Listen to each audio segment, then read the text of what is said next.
Selamat siang, salam sejahtera untuk kita semua. Perkenalkan, nama saya Esther Omlaer dan pada kesempatan kali ini saya akan memaparkan hasil proposal saya yang berjudul Perancangan Game Edukasi Pahlawan Indonesia. Sejarah pasti dimiliki oleh setiap negara, tidak terkecuali Indonesia.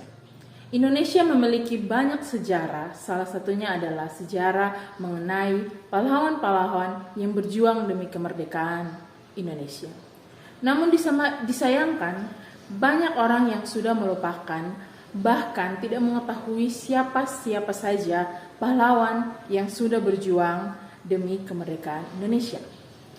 Salah satu media yang menarik untuk mengenalkan pahlawan-pahlawan kemerdekaan yang ada di Indonesia adalah melalui game. Game terdiri dari beberapa genre.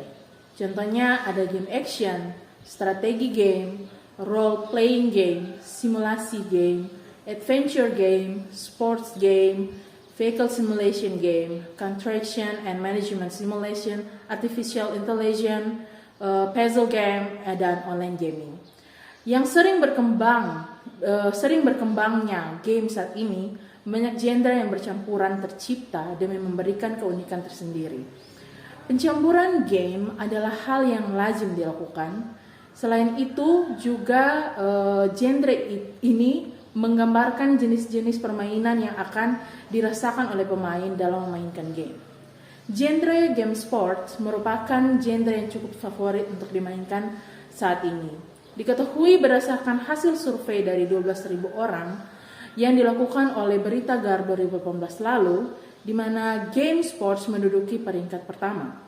Berdasarkan hasil riset nasional yang dilakukan oleh Asosiasi Penyelenggaraan Jasa Internet Indonesia atau APJJI bekerja sama dengan Pusat Komunikasi Universitas Indonesia pada tahun 2019, penggunaan internet di Indonesia sudah mencapai 196,7 juta atau 73,7% dari penduduk Indonesia.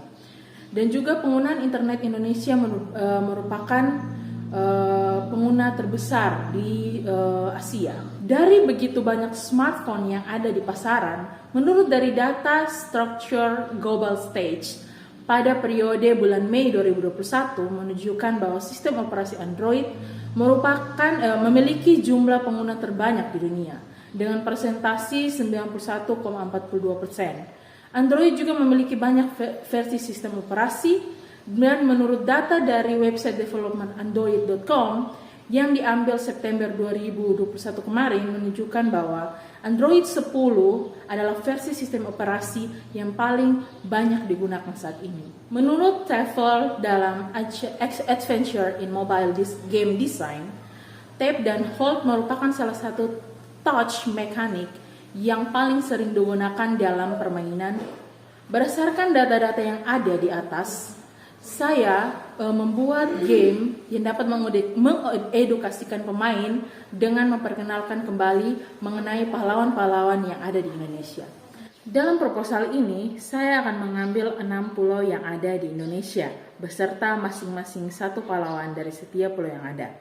Yaitu yang pertama ada Sumatera, yaitu Sisingamangaraja ke-12, kemudian ada Jawa, Pangeran Diponegoro, kemudian ada NTT, Isak Hurudoko, kemudian ada Kalimantan, Tiji Kriwut, kemudian ada Sulawesi, Pongtiku, dan yang terakhir ada Papua, yaitu Silas Papare.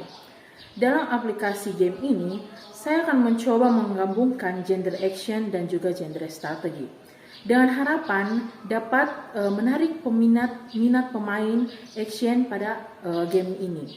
Dalam action atau dalam genre action pada game ini akan mengandung unsur running game, sehingga ketika bermain akan menggunakan control tab dan hold, yang dimana orang-orang yang sudah terbiasa untuk menggunakannya akan semakin terbiasa. Selain itu juga, saya mencoba membuat game yang memerlukan koneksi internet yang digunakan untuk menyimpan data secara online dan membuat semacam kompetisi di antara pemain untuk mengembangkan minat bermain secara berbasis internet.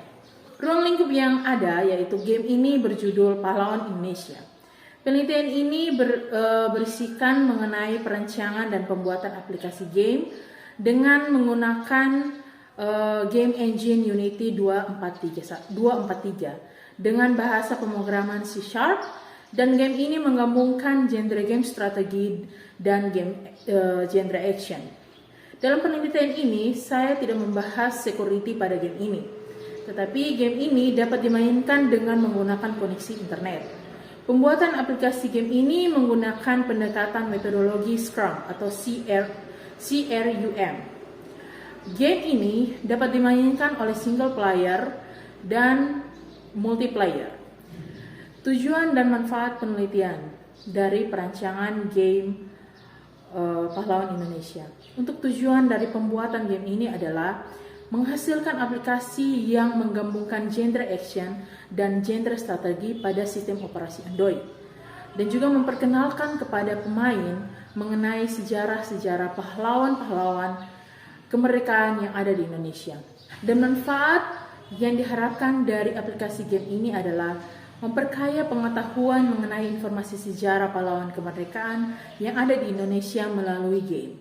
Kemudian menjadikan sarana untuk mengisi waktu luang bagi pemain. Metode penelitian dalam pembuatan aplikasi game ini akan digunakan beberapa metode-metode yang sesuai dengan kaidah-kaidah umum penulisan karya ilmiah.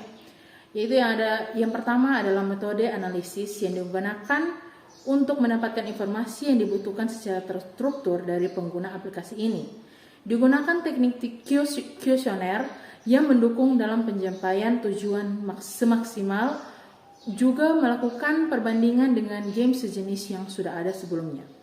Yang kedua adalah metode pustakaan, yang dimana melakukan studi pustaka dalam buku, artikel online, skripsi, dan jurnal yang berhubungan dengan masalah penelitian sebagai dasar untuk merancang aplikasi dan melakukan survei kepada sebagian masyarakat, terutama para gamers.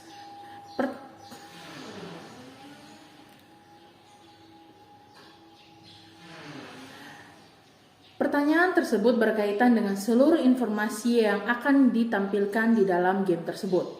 Kemudian yang berikut ada metode perancangan. Dalam pembuatan game,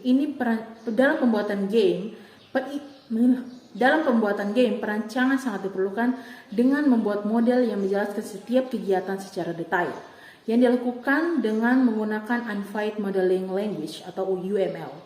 Selain itu juga menggunakan storyboard yang membantu memvisualisasikan asar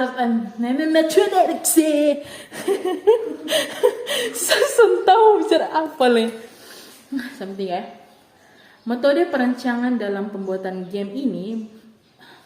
Metode perancangan dalam perancangan membuat game. Metode ini sangat diperlukan untuk menjelaskan setiap kegiatan secara detail yang dilakukan dalam game dengan menggunakan Unified Modeling Language atau UML. Selain itu juga menggunakan storyboard untuk membantu memvisualisasikan arsitektur informasi yang akan dibuat.